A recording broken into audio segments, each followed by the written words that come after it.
When most of us picture a bank, we imagine a secure fortress.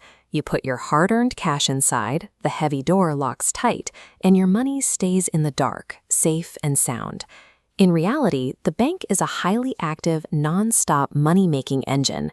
Think about what happens when you deposit $500 into your checking account.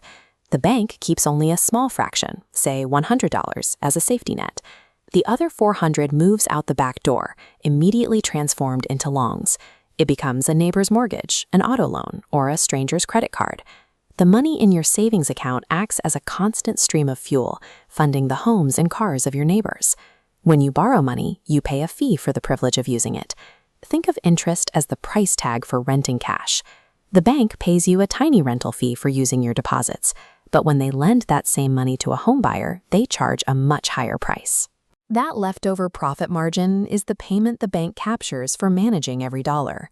Managing this spread between what they pay savers and what they charge borrowers is the bank's primary way of building wealth.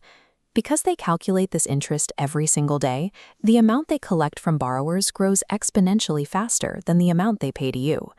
Every time a neighbor takes out a loan, the bank generates a reward by renting out your money and keeping most of the profit.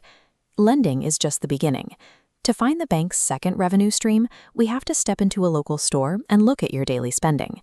Imagine you're buying a $10 toy and you pay by swiping your plastic card. The store doesn't get that full $10.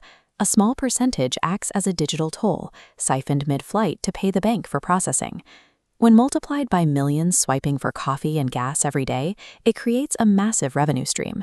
Even after the bank pays for customer travel points or cashback rewards, the sheer volume of these swipe fees ensure they come out ahead. The convenience of a cashless society allows the banking system to take a tiny, invisible cut of almost every digital purchase in the economy. The third revenue stream is different. This one relies on consumers running out of money. If you try to spend $40 when you only have $35 in your account, the bank might cover the purchase, but they will charge you a heavy penalty fee.